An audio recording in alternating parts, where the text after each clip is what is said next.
To the past, and the ladies cross the ages, fallen fathers from the motherland, whose lives are on the pages. And the bard who said it best when he told us all the world's a stage. So fellas, grab a glass and lift your spirits to the seventh age.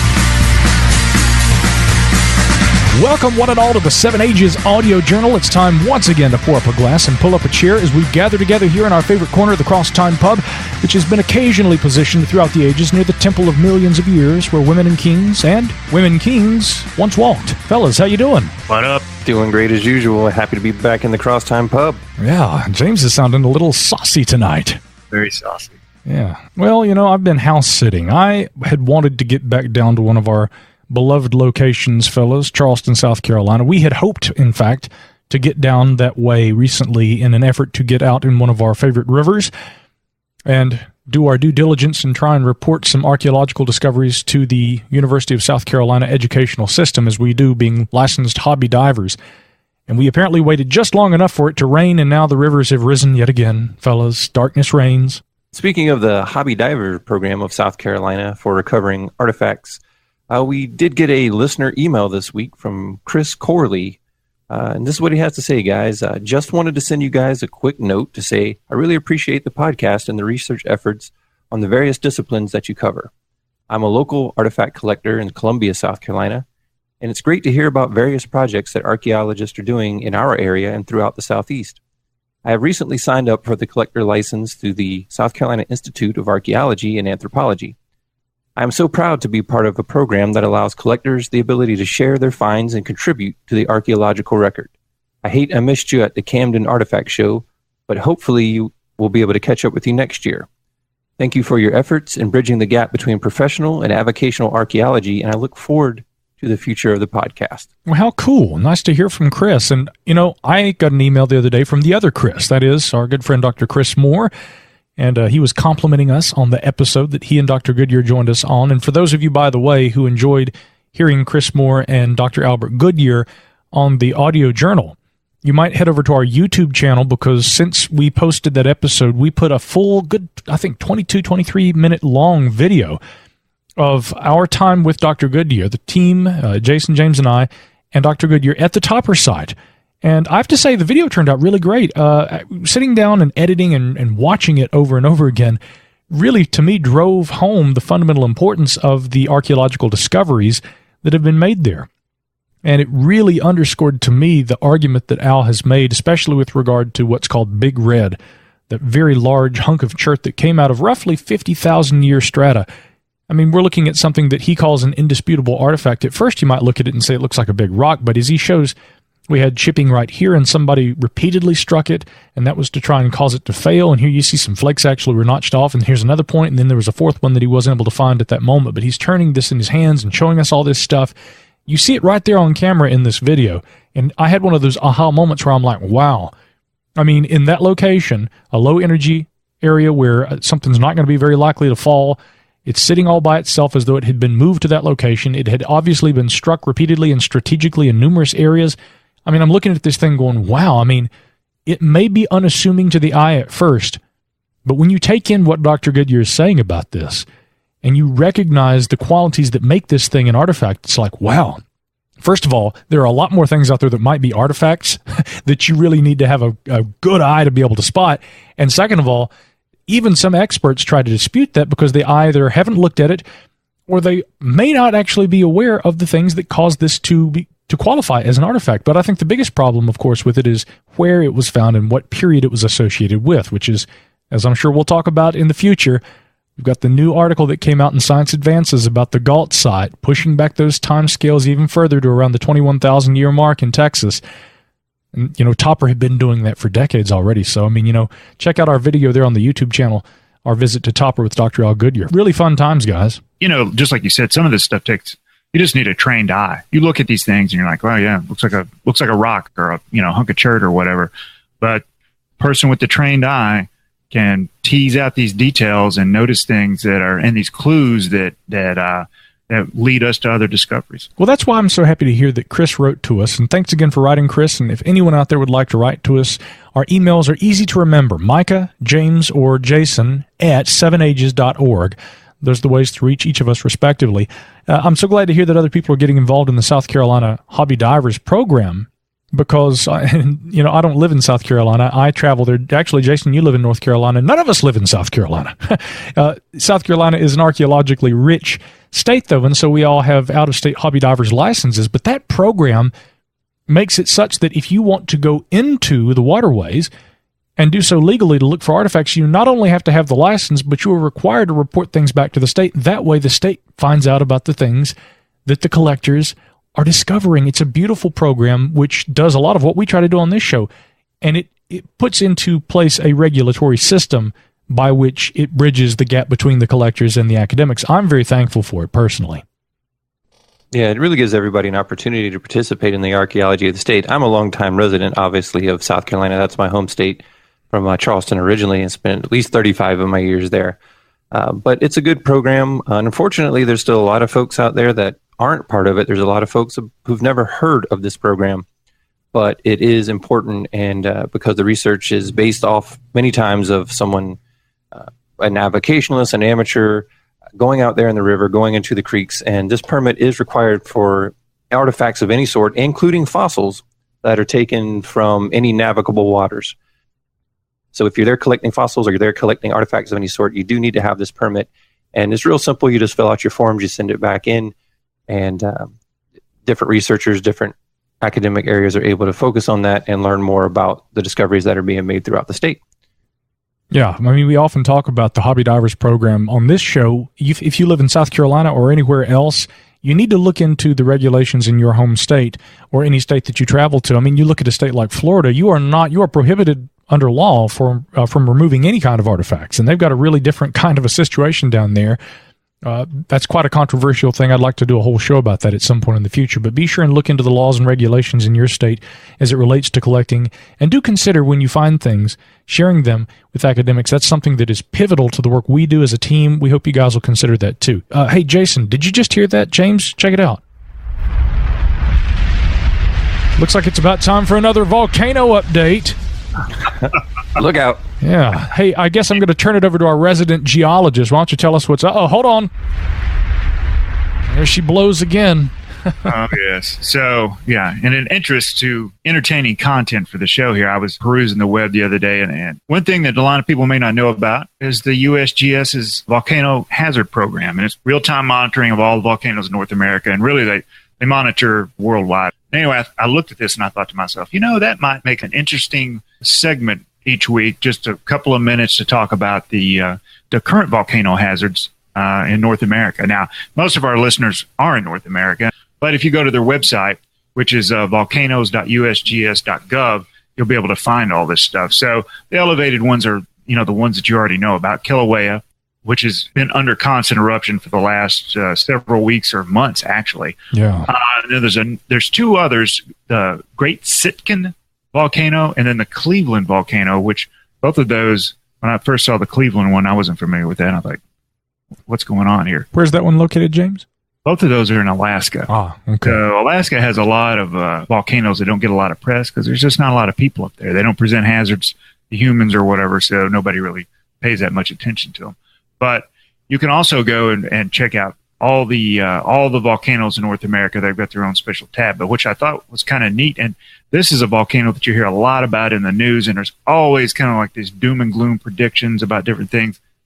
Our old friend Yellowstone. Right? So you can read about the updates and what's going on with Yellowstone, what's going on with the geysers or whatever. So the takeaway from this, the so what, as we like to say in the Army, about what I'm talking about here, it's actually Yellowstone, the entire caldera has been subsiding continuously over the last few months. That's actually good news, because if the caldera begins to rise, that means magma is coming into the magma chamber. And the more it goes, eventually it'll erupt. So when it's shrinking, you're in good shape. Although, I mean, you hear an awful lot about it these days, the potential for a super eruption there. I guess it being a super volcano, I mean, is that the proper terminology there, James? Yeah, it's a super volcano. Yellowstone is a lot like, they think is a lot like what causes the Hawaiian island chain. It's the crust is moving over a hot spot in the mantle, and it burns, it basically just burns a hole through the crust, and lava erupts. But the difference in the types of crust is what leads to the different types of volcanoes. So under a continental crust, which is very granitic, and we talked about this before, but that makes the lava very viscous, which enables it to build up a lot of pressure. And that's what causes those explosive eruptions. So you can have them on small scale, or you can have them on super volcano scale, which, is nearly an extinction level event, at least probably for the continent that you're on. Yeah, I know I've mentioned it in the past, guys. If you have never seen the film, and it's on Netflix, Into the Inferno, Werner Herzog, check that out. It's an incredible documentary. Some of the most, it will show you the beauty and the mystique, but also the raw power of volcanoes. And it's just an incredible film, as Herzog's work typically is.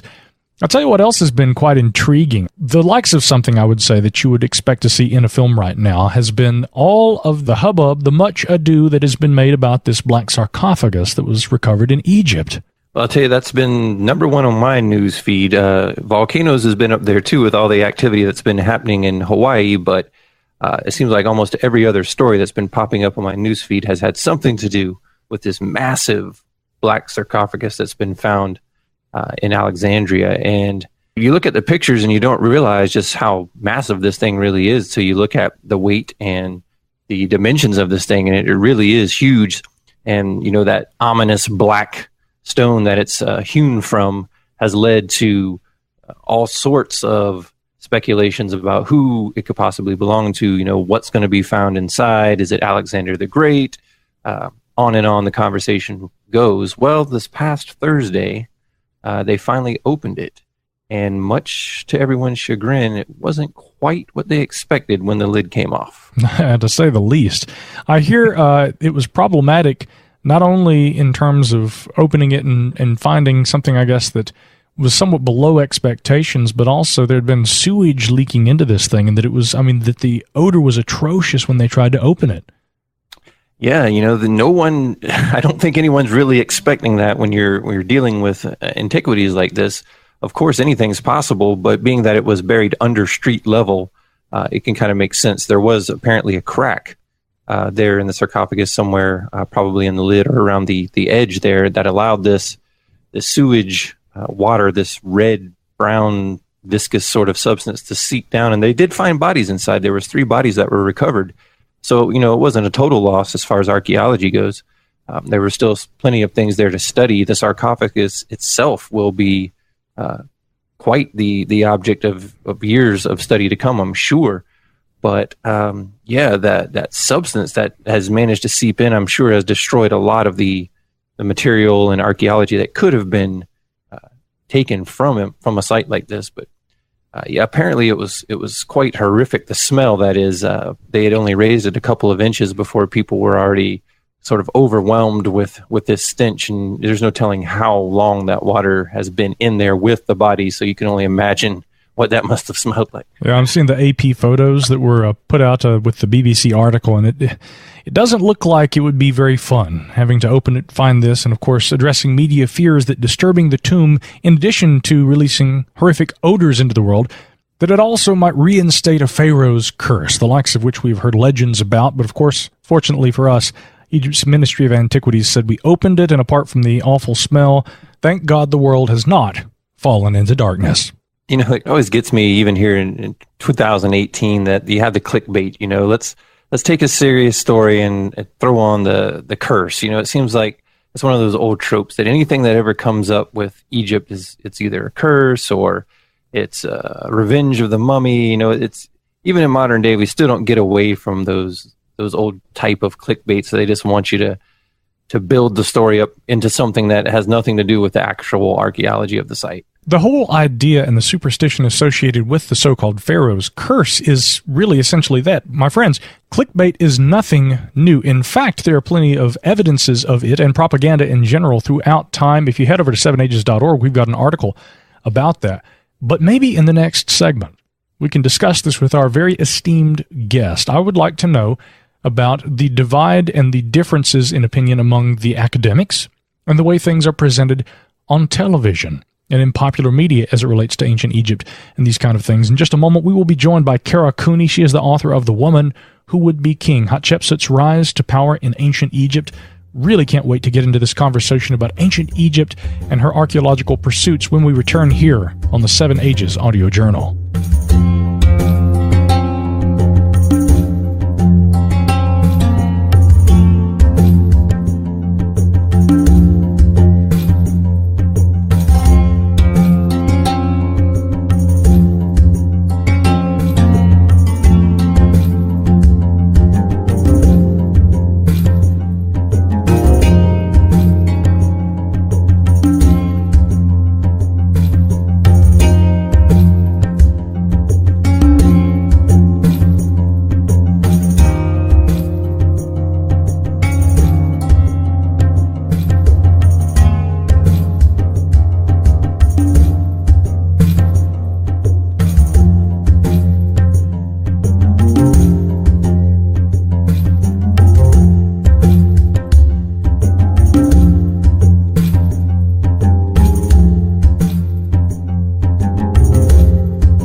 Hatshepsut was ruler of Egypt between 1473 and 58 BC and was only the second woman known to have ever assumed the throne. I want to share a quote from Kara Cooney's book, The Woman Who Would Be King. It reads as follows: "Through all of antiquity, history records only one female ruler who successfully negotiated a systematic rise to power without assassinations or coups, and during a time of peace who formally labeled herself with the highest position known in government, and who ruled for a significant stretch of time." This, of course, Hatshepsut, and she is the subject of the book which Kara Cooney has authored, The Woman Who Would Be King. We're discussing it with her today, and Egyptology in general. Welcome to the program, Kara. Thanks so much. Glad to be here. Yeah, and Dr. Cooney, again, you are one of those people who I think has the ideal dream job of any archaeologist. You study ancient Egypt, you travel to Egypt, and you spend time around the true wonders, I think, of ancient history. I mean, it must be a really adventurous lifestyle for you. It's a wonderful thing. It's, as with any job, it comes with all of the things that come with other. You never get to do your passion or your dream 24/7 or all day. And most of my work as chair of the Department of Near Eastern Languages and Cultures is putting out fires, thinking of long-term strategies, helping to protect my colleagues, my students, and my lecturers. And it's a wonderful time when I can get to Egypt and do pure research, when I'm able to think and read and write as I am right now in the summer. It's high July in Los Angeles, and I'm really enjoying myself. And I won the lottery. I'm not going to lie. Just know that it comes with other trappings attached. Yeah, that's definitely a good way to look at it. Yeah, and some of those trappings, well, you have so many things going on when you're in a position like you are, a professorship. You're a prominent public figure with quite a following on social media. You have a personal life, of course, and writing and researching and all the things that go along with that. How do you find time to sort of engage each one of those passions? And like you just described, I know it can be difficult, but how do you balance all of that? And do you ever sleep? I do sleep. I should probably sleep more. I'm not one of those people that dips into my sleep to find the time to do things. To be honest, the easy answer for how I do so many things is I think I do them very quickly. That may not be the perfect answer, and it gets me into trouble sometimes. I have to redo things a lot. I'm a very punctuated person, so I'll work hard, play hard. I'll take my time to work, and then I'm like, okay, I got to get through this. I don't have much time, and I don't know how I'm able to juggle all of these things really, but I do know that I feel the need to do so for my own balance as a scholar and a person, and I've always done it. So even when I was in grad school, I had other jobs on the side that has nothing to do with the scholarly world, and then when I got my first jobs as I didn't get my full professorship job until 7 years after the PhD. So I had a postdoc at Stanford, then I had 3 years at the Getty. And in each of those situations, I would take on side gigs. And some of them involved TV, which was a weird and strange thing. Some of them involved more popular writing. And so it seems that I am the proverbial teacher with two jobs, not because I have to Uber drive on the side, but because I'm always trying to figure out another angle to my work. And the two definitely feed into each other. The popular thinking feeds into the academic thinking, and the administrative work that I have to do also feeds into my understanding of systems, how they can work, how they can go wrong, and that feeds into all aspects of my work as well. Right. So efficiency and punctuality seem to be the keys. Well, I wasn't very punctual for your podcast, though. No. So the first time around, right? So Kara, I've just got to say, I blame the technology. Okay, that's what we'll do. But punctual, like, I'm one of those 5-minute laters. I like to try to make the most of my time, and that's not necessarily a good thing. But, yeah. Yeah, very good. So, talking about all those different disciplines that you've taken part in, I want to bounce back to 2009 for just a couple moments here at the beginning of the conversation to talk about your Discovery Channel show out of Egypt. I've seen you talk about it on various interviews, and while it was quite an engaging show and it had a lot of very detailed information, I wanted to ask you about it being called too educational. Yeah. Well, when Out of Egypt came out in 2009 was really the sea change for cable television, especially between what History, Nat Geo, and Discovery were doing, what their content was before that time and what it was after. And it really went into the reality binge watching of Ice Road Truckers and Greatest Catch and all of those white men raping the earth, as I like to say, not even tongue in cheek, because pretty much every one of those reality shows was that. And there's a mining show. I mean, that seems to be the direction that those networks went in. And my work did not fit, and my work did not fit the zeitgeist of the time for cable television. And instead of fighting that, I think it was just an easier choice for me to step back and say, okay, I'm gonna let this go. I wanted to start a family at that point anyway. I now have an 8-year-old son, and that kind of travel is hard on the soul and hard on the body and the mind, and it's a younger person's game as well. So now that I'm in my mid 40s, and the TV world, in a way, I find it a serendipity that's useful for me, because if I had gone into that TV world full on, I would have missed out on a lot that UCLA had to offer, and I would have had to juggle things. I don't know how I would have made it work. There are ways to make TV and academia work, leaves of absence, things like that. But in a way, I think it was a blessing for me personally that's the way that worked out. And those 6 episodes and flying all around the world, going to Italy, Vietnam, parts of the United States I've never been to before, Peru, Egypt, Israel, Sri Lanka, and Cambodia, and I may have missed a couple there, Mexico. It was like a second PhD for me, and it was very eye-opening, and it informed my work going forward. So yes, it was a blip on the radar of the TV land world, and it's gone now, but it made a big impression on me, and I am not the same, and so that's okay. But too educational, that's the media world that we're in, and I don't see that necessarily changing anytime soon. Yeah, I'm so glad to hear you talk about the merit of experience. When you get out, you travel, and even after all that academia, and I'm a big fan of academic training and learning through standardized methodology applied to educational criteria, but there's still so much to be said about getting out there, exploring, and experiencing. But like you also say, there is this kind of attitude, especially in entertainment these days, where I frankly think that a lot of these television productions and frankly the producers, they take for granted, they treat the audience. They have this very low expectation of the intelligence and the interest level of the audience. I think people want to see academically inclined, intelligent, thoughtful commentary that helps us really understand what was really happening in the ancient world, void of speculation and silliness and all this overblown entertainment-driven content on television these days. People want facts these days. People want to be entertained but educated at the same time with credible source data. I completely agree with you, and that's why I've moved my popular work into trade publishing, because that way, I mean, let me put it this way. When I would do that Discovery show, yes, they paid me, but then that show would be used, like Egypt's Lost Queen is still playing on Discovery Channel, and how old is that show? And I don't see any of that because I don't own the copyright.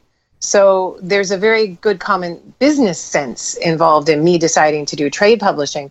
But also, as the sole author of my own book, nobody can re-edit me. No one can tell me how to craft my story. And I can say exactly what I want and need to say. And there's so much more ownership there. I can tell harder stories, have a more interesting dialogue. But then how do I have a dialogue? Then that's what I use my Facebook and Instagram for, and Twitter. I'm on all the things. and then connect with people that way. And Facebook has been, and probably because of my age, right, the platform of choice, but also it's a place where I can share long or short form articles. And it's the place where I've actually gotten quite political as well, because anybody who's a historical thinker is also watching politics through the lens of history. And so it's been a very interesting time since Trump was elected. Yeah. For dialogue on my page. It's gotten pretty damn heated. And you can imagine, if I started out on the Discovery Channel, how many older white men from the United States who voted for Trump are on my page. And so I have all, my page runs the gamut politically. And I think it's one of the few places where people are having a discussion about history, science, the perception thereof, the use of it, and politics in a way that has kept me very engaged. Sometimes it makes me angry. Sometimes I feel really worried about the future of our country. But it's a place where I think there's been some really interesting back and forth conversations. So I use my social media to connect my ideas to the public in a more open and present way. Yeah, and thank you, for framing it like you do there, by the way. That's something that struck me immediately, and I think I speak for all the guys here, because The Woman Who Would Be King, this is such a timely book, looking back in time at a strong woman who came to power in a time, in a culture, and in a part of the world where that was almost unheard of. And of course, as a result, and it not being one of these, sordid affairs that history makes out Cleopatra or certain other characters of history to be, we don't know as much of the historical person Hatshepsut because it wasn't something that was rife with turmoil and controversy. I'm sure it was controversial in its own way, but this book just seems to have arrived to me at the right time. What brought you into this? What made you, Kara Cooney, want to write about Hatshepsut? My lit agent told me to. And he told me, he said, I was like, I'm going to write this book about coffins, and I have this idea about authoritarianism, and I have all these ideas. And he's like, you need to write a book about Hatshepsut. And I said, I can't write a book about Hatshepsut. And he said, why not? And I said, well, because she's 18th dynasty and I do the 19th and 20th. And he looked at me like I was crazy. And of course, that was the academic world that I felt myself in at that time. And I'm grateful for the popularizing world that's made me leave the traditional boxes that academics feel they must put themselves into, whether because there's expectations from their home universities or their colleagues or whatever. It's a good thing for me to have been told to do something that I felt I shouldn't do. I also felt that then I'll be the nonfiction chick lit writer. And I am now the nonfiction chick lit writer, because my next book coming out in November of this year is called When Women Ruled the World, 6 Queens of Ancient Egypt. And that's coming out November 6th. So, and the election day, right? No. We're not holding back. We're trying to be as timely as possible. And now it's so funny to see that I had a long runway up to this Me Too moment.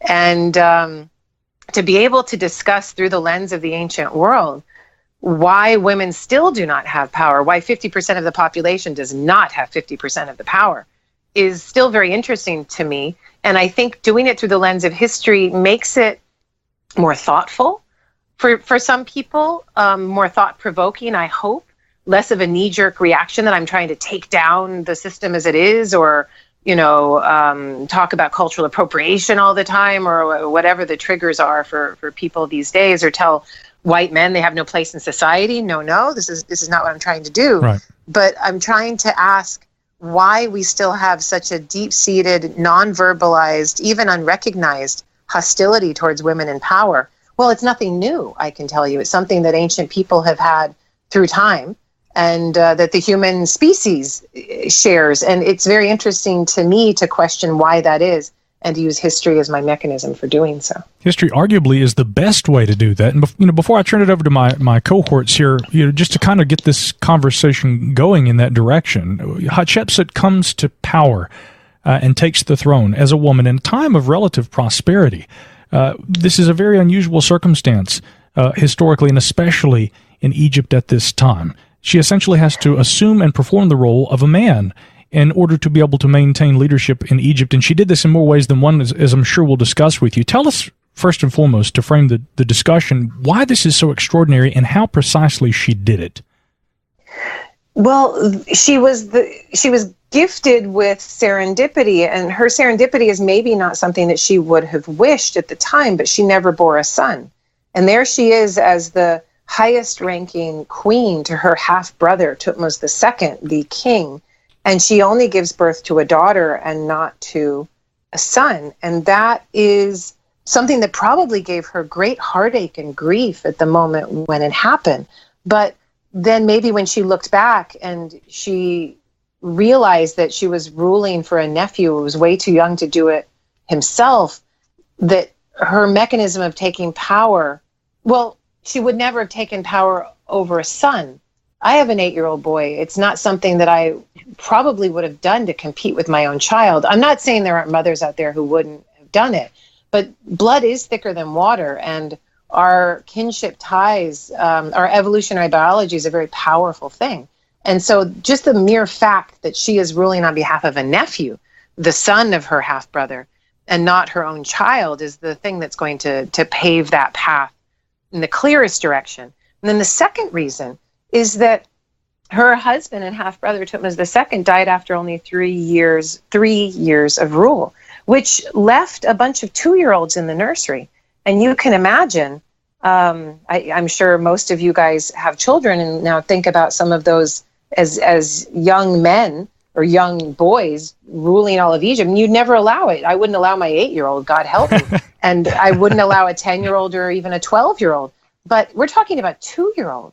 And we're talking about a 2-year-old being crowned king of all of Egypt when he's still breastfeeding and probably will be for some years to come, when everybody's worried about whether he'll be able to make it past the age of 5, because life expectancy for children was so very, very low in ancient Egypt. Hatshepsut came into a situation when the kingship was at its most precarious.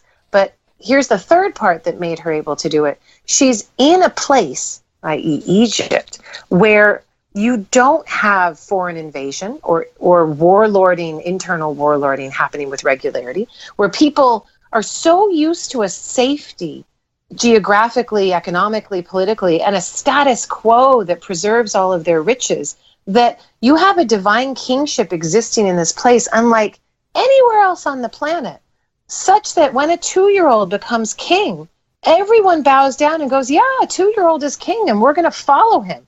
You think of what would have happened in ancient Greece, and if you had a king of Sparta who was 2 years old. No way. Or a king in ancient Babylon, 2 years old. No. Some warlord would have come in and killed the kid and killed the family connected to him, held up the bloody knife and said, it's mine now. Right. And in Egypt, if you do that, you're killing a god incarnate.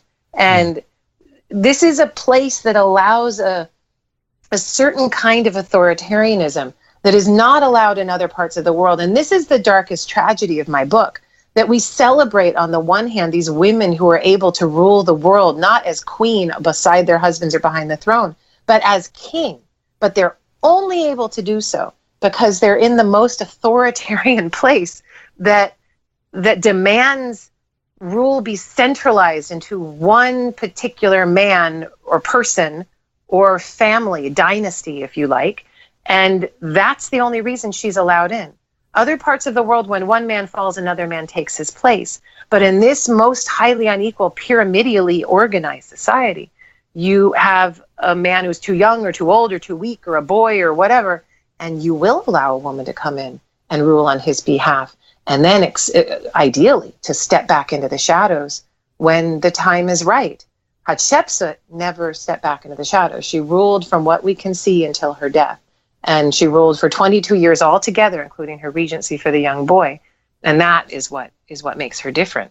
It's fascinating. Jason, I know you wanted to jump in there with one. Yeah, as we were discussing Hatshepsut earlier, we had just begun the discussion about her coming to power and how that being so out of the ordinary for that time, for that culture.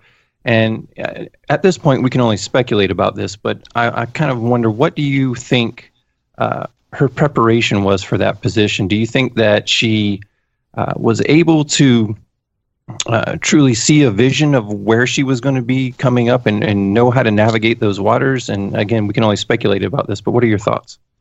It's funny, you're bringing me back to TV in a roundabout sort of way, because the documentary Egypt's Lost Queen was my first research foray into Hatshepsut. And there's a part of that TV show where I say on camera, I would love to believe that Hatshepsut was trained to be king or something like that. And they cut me there. And I had continued the statement by saying, but of course we all know that would never have happened. But they decided that didn't work for their story. So you will see me on camera saying that, of course, she was trained to do this. And I don't believe that she would have been. Now, having said that, in some ways, Hatshepsut was better trained for power than her own half-brother who did become king. She was trained very carefully because she was expected to take over the highest priestess position in all of ancient Egypt, a position known as the god's wife of Amun. And she was expected to do this probably at a very young age. There's, when you're looking back 4,000 years into the past, it's hard to get all of the details of what's actually happening. But her father, Thutmose I, was not the son of the king who had come before, Amenhotep I. The king who had come before was probably sterile, being the product of 2 generations of incest. And all of a sudden, this dude, Thutmose I, shows up, and he's now king of Egypt, but he is not genetically directly related to the king who came before. He is an interloper. There is something's happened in the 18th dynasty.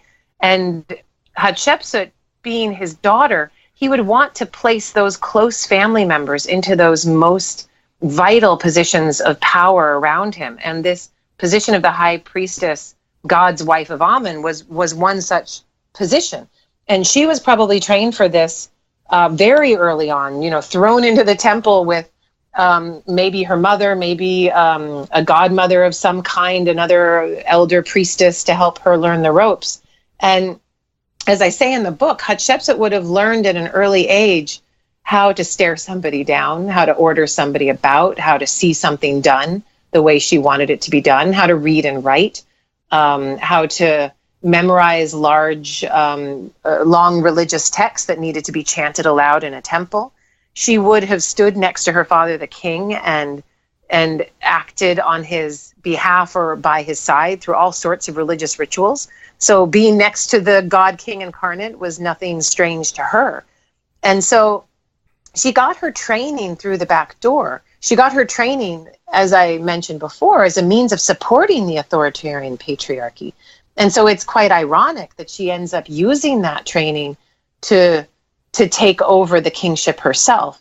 But as I also state in the book, never forget that what Hatshepsut did, while extraordinary, was never done alone. She's never ruling as a woman alone. She's very cognizant. I have to believe that she was cognizant of the fact that she needed to have a male accompaniment by her side. That if ever she fantasized in the dark hours of the night of having her co-king, this 9-year-old boy, when she was enthroned, murdered, she never went through with it. It wasn't something that she must have known she couldn't have pulled this off. So the other tragedy of our tale is that the women who ruled Egypt as king alone did so for only a short period of time, and the dynasty then went to a different family after their death. The women who ruled Egypt for a long period of time, that would be Hatshepsut and Cleopatra, never did so alone and always did so with a male accompaniment by her side. Hatshepsut only had the two, if you consider her queenship next to her husband, brother, part of her rule. Cleopatra included many men and boys by her side and was very cognizant that she had to keep that male presence there next to her visible.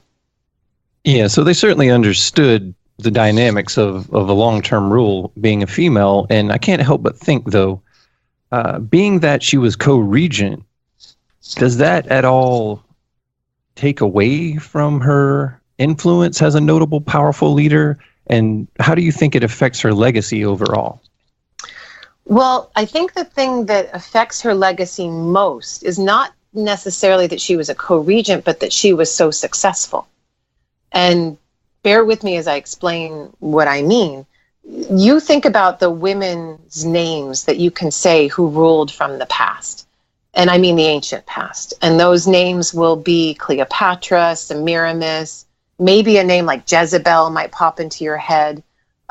Names that are usually associated with failure as a model to hold up of what we should not do again. And those are the names that have been entered into our cultural memory. Shakespeare has written plays about Cleopatra. Semiramis has been immortalized in numerous Greek texts that talk about her man-eating ways. They're very interesting. You should Google her if you don't know about her. Whereas Hatshepsut is a name that is very hard for most people to pronounce. She hasn't entered into our cultural zeitgeist until quite recently. And really, the ancient Egyptians made sure of that. They erased her presence. They made sure that she was forgotten. They took her name away and replaced it with her father's name or her husband brother's name, sometimes her nephew's name, made sure that what she had done was reassigned to another.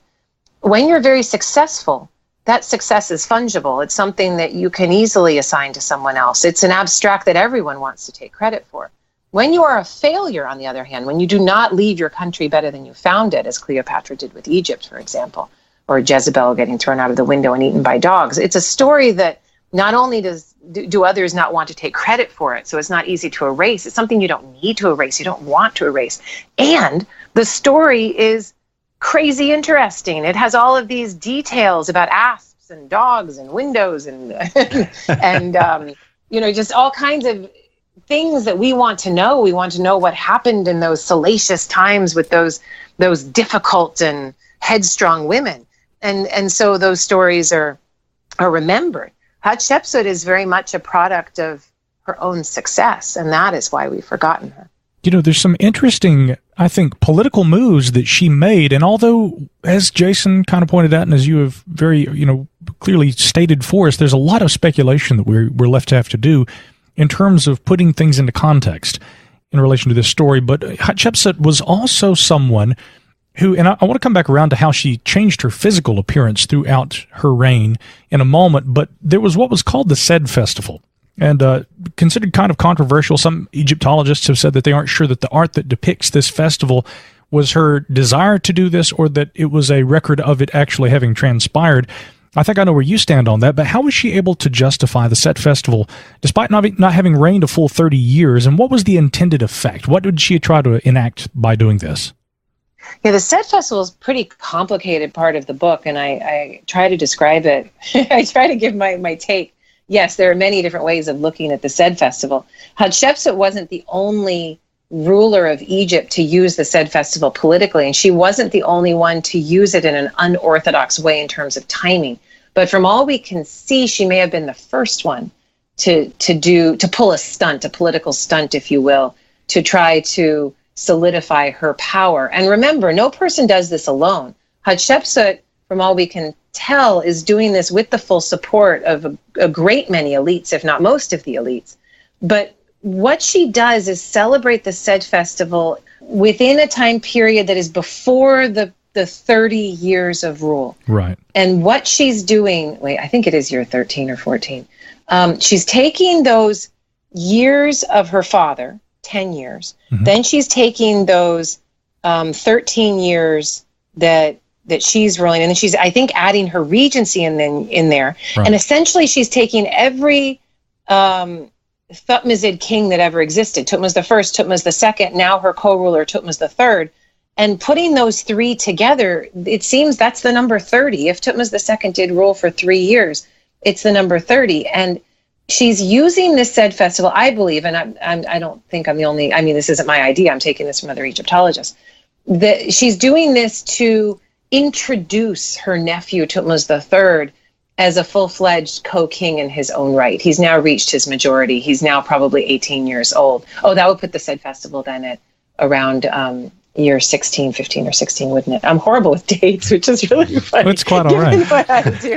I'm better with systems and people and things like that. I'm not even that embarrassed about it anymore that I'm horrible with dates. That's okay. We can use this as a good case for people to want to go out and buy the book, because obviously we want them to read it. And I think that you do make a very strong case in the book for this. But again, it was like you said, to me, Kara, it was a very interesting political move where she was able to justify the combined 30 years, bring the whole family into the thing, and say, and this thereby solidifies not only my principal place as the ruler of Egypt, but also of the family and the power that we have maintained. I thought it was a very interesting political maneuver, and it's one of those rare glimpses in history where we're able to see something very unconventional being carried out, and I think with a degree of effectiveness like that. Well, and the logic of it is very interesting, because no, we don't have all the details, but we can see why people would want to do something, what the normal human reaction would be. I find it quite funny that so many past Egyptologists have looked at her celebration of the said festival in this unorthodox way and said that it's her female scheming, that she took the said festival and she's not even doing it right and it's horrible. When really what this said festival is being used for is to introduce her nephew as a full-fledged king in his own right.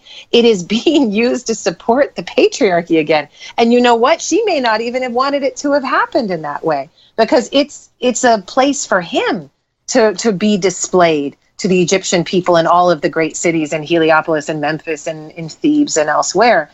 And so the logic of it doesn't even line up. The said festival is being used in a typical Egyptian way to support the dynastic patriarchy continuing, with the harem as its support, with all of the children that are there to make sure there's always going to be another king at the center of the wheel of power.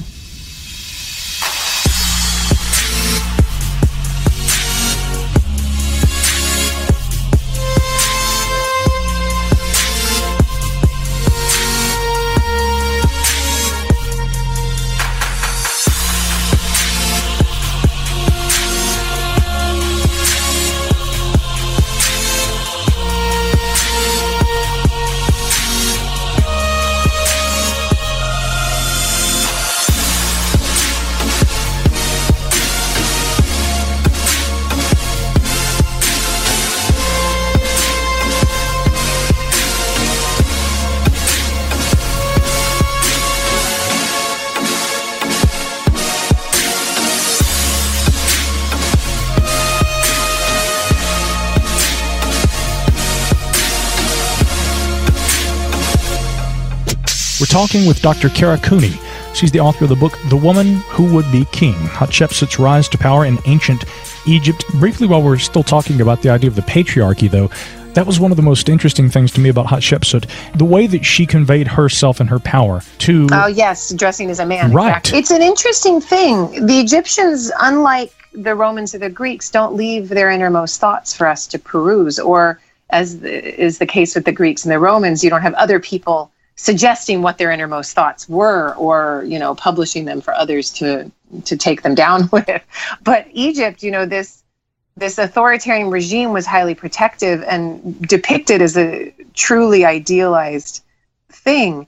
And so Hatshepsut, when she decides to depict herself as a man, she's only fitting into that true and idealized form. But what are her innermost thoughts about it? We can never know. What we do have preserved materially are an interesting series of statues, most of which are in the Metropolitan Museum of Art in New York, having been pieced together from tiny little fragments after they were sledgehammered into nothing on the orders of her nephew, Thutmose III. And if you look at those statues, you see some interesting things. You see one statue this one's actually in Leiden in the Netherlands, that depicts her as a female king, wearing a dress, wearing the Nemi's headdress, but with breasts, and clearly a female. But she's there as king, and her text shows her as a female, and there's no problem. But there was a problem, it seems, because the next statue in the series, one would argue, shows her as this androgynous, ambivalent, male-female sort of figure. It's a beautiful statue. It's my favorite image of her. It's an indurated limestone, almost like a marble, a very white, pure sort of stone. And she's depicted topless, wearing no shirt. And she has no nipples showing, but she has not just the hint of breast, she has breasts. And it's a strange look for her. And then she's got these gracile shoulders and this beautiful heart-shaped face and these delicate limbs. You look at it and you just think, oh, it's a woman.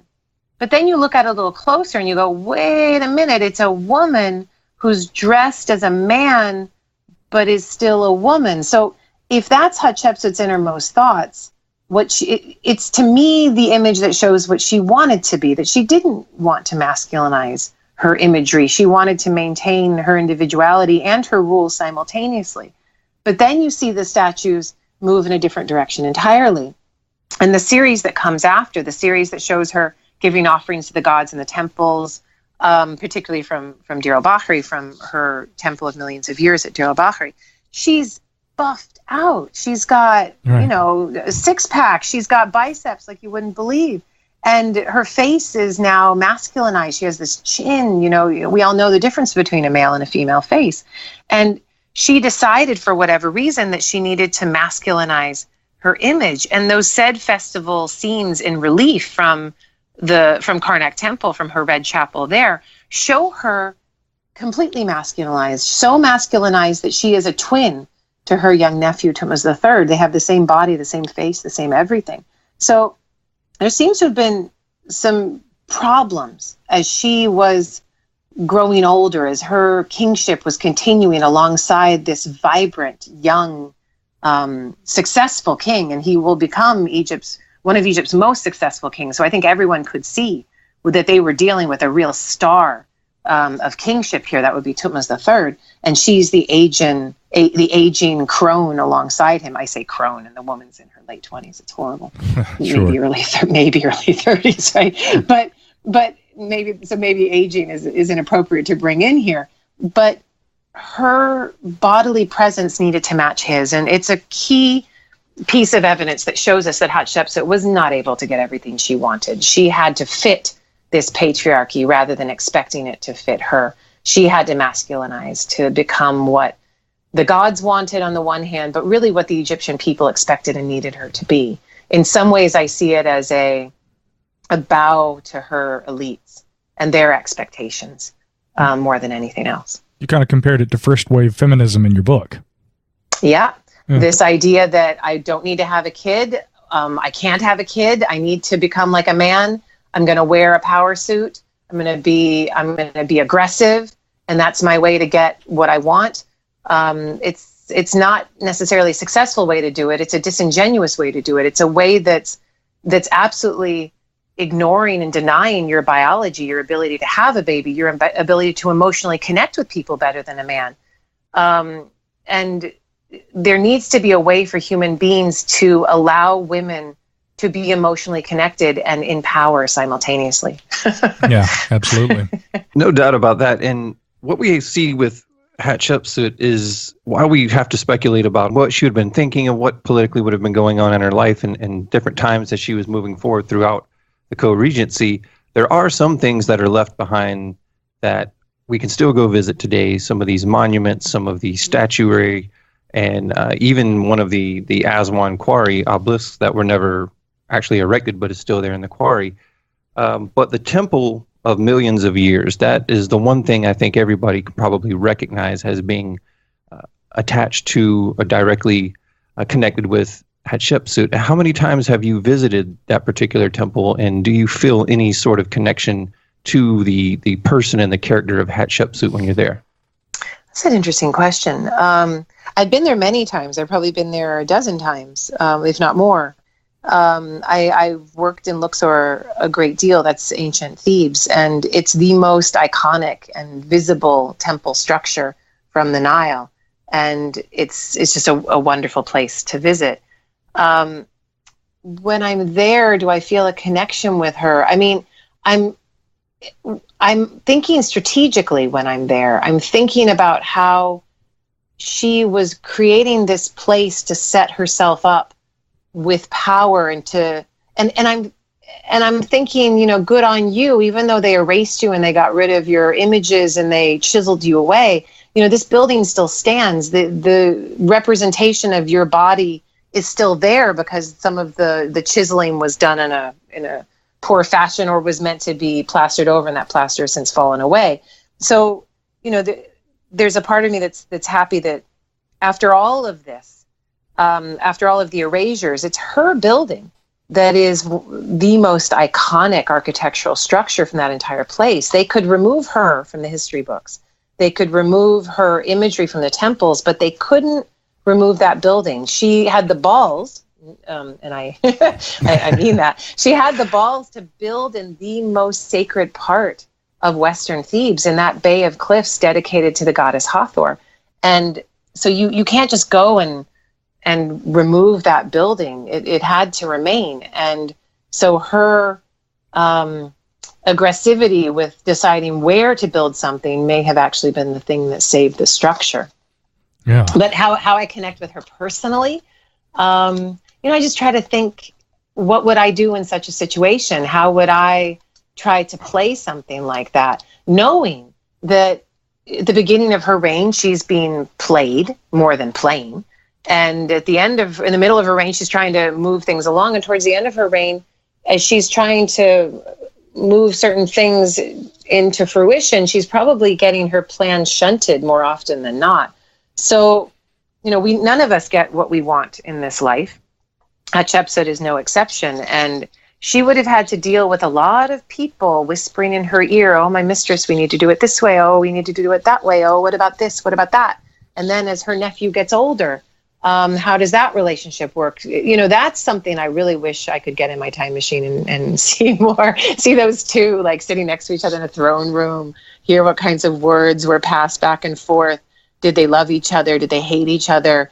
I'm sure it was complicated. Every family relationship I know of is complicated. It's not, you know, always sweetness, puppies, and rainbows. But how did it work? Why did he wait 20, 25 years to erase her? What did he feel when he did so? I'd love to know more about that story. He must have known that the only reason he ruled, and I mean Thutmose III, it was because of her. He was a 2-year-old baby. He was an infant. He had no power of his own. She set him up. She educated him. She groomed him for the position. He became one of Egypt's greatest kings because of her. And so then to destroy that, I think it must have been problematic in his own mind and heart, but I don't have any greater insight than that. Yeah. You mentioned the time machine often. You couldn't be a fan of Doctor Who, could you? Doctor Who is, it's a tricky one for me because my ex-husband loves Doctor Who. So it's, I know, it's a tough one. And my son comes home saying, oh, my dad and I watched Doctor Who, and I'm glad that he likes it. I like the new Doctor Who, but God, I had to watch a lot of that old stuff on PBS, and it's yeah, don't trigger me. Don't trigger me well, either way, we all wish we had the time machine. You know, one quick question to kind of, as we're nearing the end of the discussion as it relates to Hatshepsut, but in 2007, Zahi Hawass had announced the discovery of a tooth associated with what was believed to be the possible mummy identified as Hatshepsut. And this came from the KV-60 tomb. I believe it was originally discovered by Howard Carter. He believed at the time, and many others believe, that this also is indeed the correct identification of the mummy. Now, in your book, you mentioned that there was a possible identification. So I was curious just to see where you stand on the possible identification of those remains. This is tricky, and this gets more political than you can possibly imagine. Let me say here, I have a footnote in the book, and I cite a wonderful German source, and I think it's in the first chapter of the book, but I would have to check. And essentially, the people who know mummies much better than I do, not being a forensic expert myself, will say it's strange that a king's body would not have had the brain removed. It's strange that this body would be 20 years older than we think Hatshepsut was when she died. Oh. It's true, we don't know how old Hatshepsut was when she came to power, and there are many Egyptologists who think that she was not in her late 20s and early 30s when she died, but much older, and that is possible. Again, 4,000 years past, it's going to be tough. But the body, to me, and to many Egyptologists with whom I speak, does not fit the profile of a king's burial when a king is buried in state. Those Egyptians knew what they were doing when they were mummifying. They knew how to remove a brain. They knew how to treat a body. My second problem is that the research that was done to tie that tooth to that body was for television research, which means that while there may be a JAMA article, and I think it's a JAMA article that talks about that tooth, saying this tooth fits the body of Hatshepsut, I have not seen an image of that tooth connecting to the break at the molar area in the cranium of Hatshepsut. I haven't seen that done in a way that convinces me. And a tooth found in a jar that's labeled Hatshepsut, well, there are lots of people labeled Hatshepsut at that time. That jar wasn't found in context, and was it Hatshepsut's tooth? Was it not? Thutmose III himself had a wife named Hatshepsut Mary Ray, Hatshepsut beloved of Re. When they put her canopic jars together, did they call her Hatshepsut Mary Ray or just Hatshepsut, or how does this work? And so there's too many circumstantial issues at play here for me to say definitively, yes, it matches. Here's a tooth, and she doesn't have a tooth. Too much stuff. And, mummifying a body is, it's a pretty rough thing for a human body to go through. Yes, it's preservation, but sometimes if you're trying to get a brain out and you're trying to pry things open here or there, things can be lost, or molars can fall out with time. And so things can go into mummification jars that you might not expect. But so I think that people have not discounted this theory or claim that much because of how much power Zahi Hawass still continues to have. And they don't want to speak against him in the press or in print or anywhere else. And so I think that's why it's continued to stand unimpeded pretty much in Egyptological scholarship. But I don't agree with it. And I put that in my book. So I do want to hand it over to my colleague James, who has some other questions about the mummies. But I just would like to bring that very question to light here. I get concerned sometimes that, especially when it comes to great Egyptological studies, that there may be an inconclusive determination. And certain players, and this isn't calling anybody out, but just to say that they want to be able to say that we've solved it, this is irrefutable, now we know where she was buried. And there's plenty of call for skepticism still. I think that science has to move very slowly, and from time to time I get concerned, Kara, that egos sometimes trump true scientific skepticism, and we need to really pare back on it a little bit with these, like you said, made-for-television discoveries, and make an announcement when there's a more general consensus on the discovery rather than what one person hopes it is. Yeah, I have enough TV experience and have been a part of enough of these TV specials to see what the agenda of a TV crew and a big cable channel behind it have on the mind of a researcher. And I don't think it makes for thorough, careful research. Yeah, no, absolutely not. Dr. Cooney, in preparation for the show, I went back and read a lot of your earlier papers. And a lot of those focused on funerary and burial practices. I found that to be completely fascinating. And there's so much politics and socioeconomic issues involved with coffins and with tomb production. Do you mind talking about that? Yeah, sure.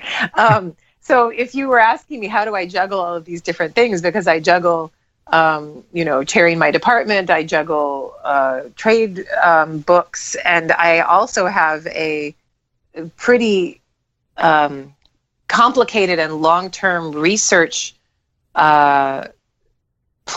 schedule plan. That I'm working on the monograph right now, and it involves coffins, which may sound a little weird to you. And it's a weird thing to say that I'm a coffin expert. That you could put a picture of a coffin in front of me that's 19th dynasty or 18th dynasty, I'd be able to tell you, what dynasty it is, what kingdom, and whether a rich person or a poor person made it. And I could tell you all kinds of ridiculously strange things about these coffins.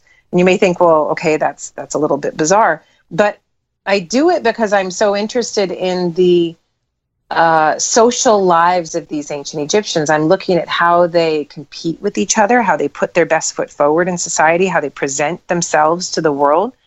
And essentially, this all comes back to my upbringing in Texas in the 80s. I grew up in Houston, Texas, and went to Memorial High School. And it was the most competitive society that I've ever been a part of to this day. And I live in Los Angeles, so let that sink in. And, what car you drove, what boots you wore, what eyeliner you had. This is the heyday of the 80s. And I didn't like it. I hated it. And it was something that in many ways I opted out of. And it makes sense to me looking back that I would decide to study how people compete with each other through stuff in the ancient world. Now, in ancient Egypt, the best way to do that is through the coffin. It may seem a little bit strange to us. We compete with each other. I think the most competitive arena is still the wedding, with the... Do you have a buffet or a sit down? What's the dress like? What's your venue like? How much did it cost? What people blow on weddings still blows my mind. I'm amazed.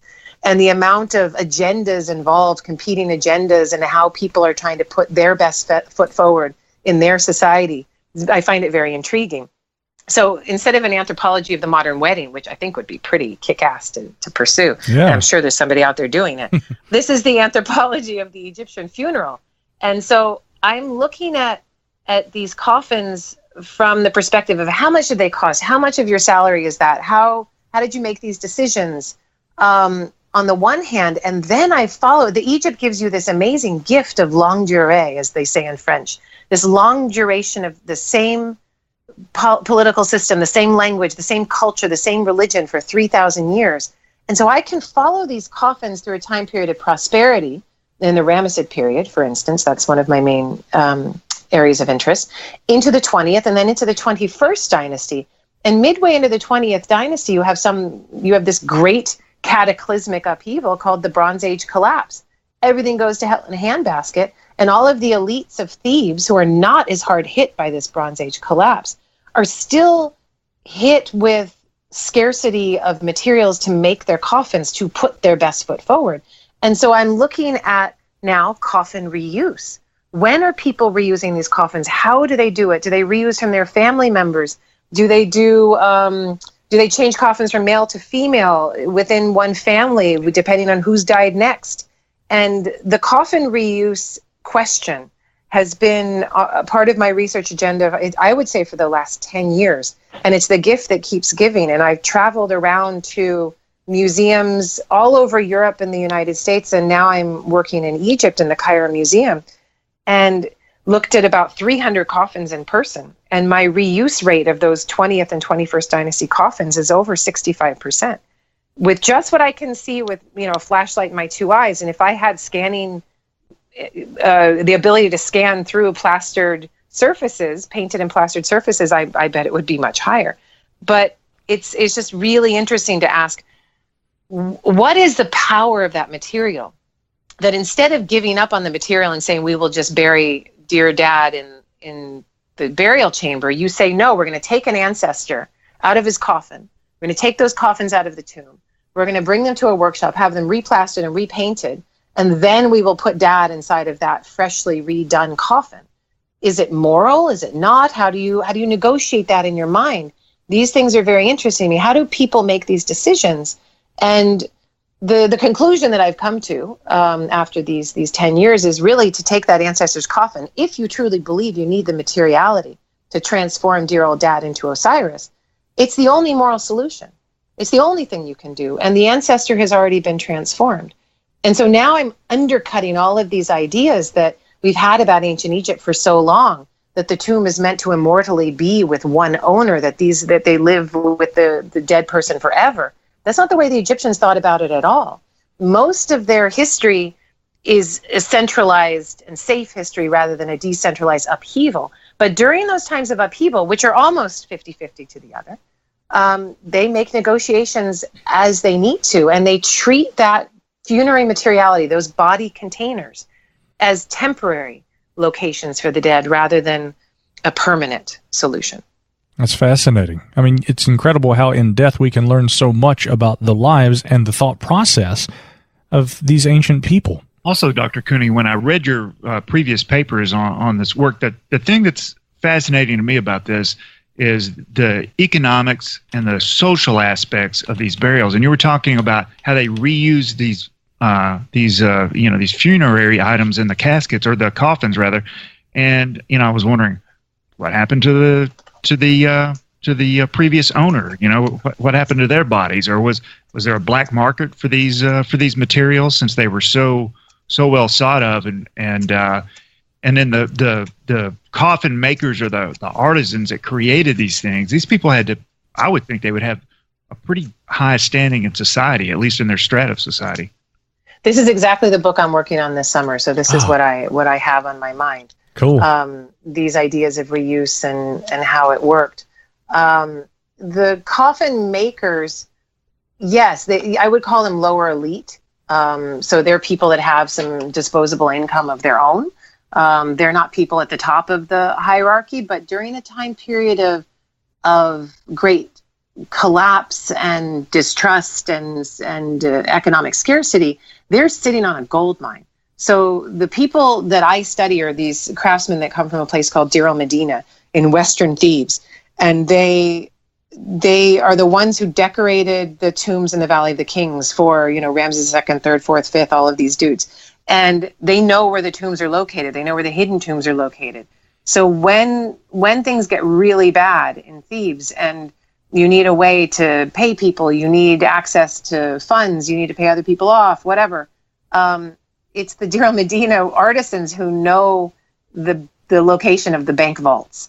And the high priesthood of Amen works with these guys very closely to systematically go through and remove the kings from their sacred body containers, remove the jewelry from the kings themselves, rewrap those kings without their precious amulets and coverings and masks. And they had them reburied with themselves. So, there are these caches, like the royal cache, Deir el-Bahri 320, which has the high priests of Amen of the 21st dynasty buried side by side with kings of the 18th, 19th, and 20th dynasties. And I'll be looking at some of those coffins in the Cairo Museum this coming season in September. But you're asking what happens to those bodies. The Egyptians are not, they're not going to create angry dead. That's not their agenda at all. They're there to make sure that their ancestors are happy and content, and they're worried about angering the dead. So when they took all of the riches away from the kings, they made sure that they performed magic spells to assuage them, to give them riches in the afterlife. They had them buried underneath their own noses, which is very interesting, kind of leaving them under their protection. And when this happened in family tombs rather than in royal tombs, then it seems that people would leave them in the tomb just to the side. There's one intact tomb of the 19th dynasty known as Theban Tomb 1 found in Deir el-Medina. And in that burial chamber, you have 22 bodies, and 9 of them, only 9, were found in body containers, in coffins and sarcophagi. And otherwise, the others were all out of, they had nothing. They were just there, wrapped to the side, laid to the side. And when I first studied this material in my first book, The Cost of Death, I thought that the poor cousins were benefiting from being buried with their richer elite family. And I no longer think this. I think that tomb had gone through the Bronze Age collapse, and that ancestors had been taken out of coffins. They had been laid lovingly aside. Magical spells had been performed to protect and make sure they didn't turn angry. And then that tomb was then closed up again. And the way that Theban Tomb 1 was found is a perfect answer to your question, that the dead were lovingly laid aside and protected and cared for in a family tomb. It's so hard to see that, though, because with tomb robbery of the Islamic time period and even present day, what you get in most of these burial chambers is just a jumble of bodies and coffin bits and amulets here or there and beads, and it's just a mess. So it's hard to see how that reality could ever have been the case. That is so interesting. And I suppose if you were a person of that time period, maybe you had an expectation that your time in your burial coffin was probably limited. I mean, oh, they did. And if you're interested in any of my articles, I would lead you towards the changing value of mummification in the 21st dynasty. That's up on my academia.edu as well. And essentially, I'm looking at the bodies of the 21st dynasty. The mummification that is practiced then for the elites is insane. They're stuffing the faces, they're stuffing the bodies, they're putting glass eyes in, they're attaching false hair, they're creating this lifelike image, an image where they're stuffing underneath the skin with this fatty sawdust, kind of creating like a wooden effigy of the body. It's the apex of mummification. It's mummification at its height. And they're putting it's not cheap stuff. That's like, a master mummifier who's going to be tricking your body out so that it can last even without a coffin. Time periods before it, they did not practice mummification to this extent. Time period after this coffin reuse crisis, they did not practice mummification like that. Mummification reaches this apex exactly at a time when people are most anxious about losing that coffin that depicts them in this idealized way. So why not then change your mummy, the one thing nobody wants to steal, because what the hell are you going to do with somebody else's dead body? And you take that one thing and turn it into something that will protect you forever, that will be your vehicle, your material vehicle to the afterlife. Yeah, that actually makes some sense. That's like the body is the temple, right? Yeah. Okay, so as we wind down here a little bit, I'm going to steer the conversation just a little bit away from Egypt. And full disclosure, we saw a picture of you on Instagram in the presence of a whiskey flight. So I'm a bourbon drinker. So I was curious. I'm like, are you a bourbon drinker? And if you are, what are your favorites? Bourbon, I like if it's not too sweet. And I had a good one the other day, and I can't remember what it was called. It was very good. But that flight that you saw me drinking was Japanese whiskey. And there was a hibiki in there. There was... what were the Suntory Toki was in there. That was my favorite. That was good. Yeah, Japan some really good quality whiskeys. Yeah, it was nice. And that flight was $20, so it was well priced too. Wow. I was like, really? Wow. This is yeah, this is a whiskey household, so mostly Scotch. Yeah. And I will drink bourbon, but it tends to be too sweet for me. Yeah, I don't like sweet bourbon. It needs to be a little edgier, and I do love Scotch as well. Yeah. Old Forester. That's the name of the bourbon I had. Okay. Oh, that's a good one. Old Forester. It was very good. And Kara, I'm with you. I really enjoy the Scotch. I'm especially if I can get a nice single malt Highland Scotch. That's the kind of thing that we like. And we often make reference here on the 7 Ages Audio Journal to the Cross Time Pub. We'll be sure and save a stool for you. You're always welcome here because I want to express our complete thanks to you and appreciation for joining us on this program. But let me close by saying, too, Time Magazine called your book engrossing and compulsively readable. You will agree once you begin reading The Woman Who Would Be King, Hatshepsut's Rise to Power in Ancient Egypt. The author is Kara Cooney. Any closing remarks on your behalf? No, just I suppose check out the book When Women Ruled the World, coming out November 6th with Nat Geo Books. That's my next big oeuvre, so let's see how that goes. And we'll be waiting to hear about it here in the Cross Time Pub.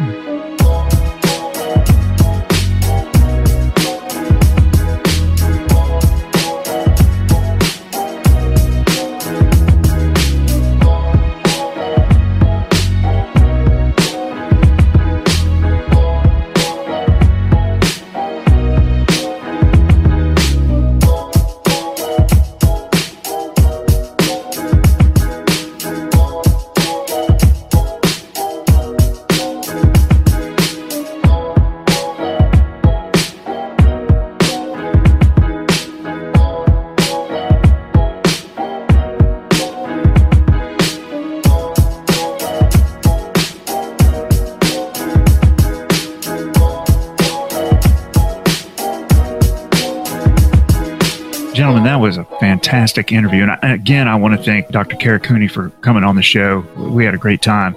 I have to tell you, I have a real interest in the economics of the ancient world, how their economies worked and how their societies worked. And I think we have a very two-dimensional view of the ancient world and the people's lives and how their societies worked. Oh, yeah. But what we don't have a two-dimensional view of here is Scotch and bourbon. And I was happy to know that Dr. Cooney does like Scotch. And don't forget, we have an article on the Seven Ages website that I wrote about whiskey, Scotch, and bourbon. And a lot of people don't even know the differences between them. Now, I was always a bourbon guy. I've talked about this probably in the past. I went to London. And no, it wasn't that I went to London and I was in close enough proximity to Scotland that I had delicious Highland malt and then it just changed my life.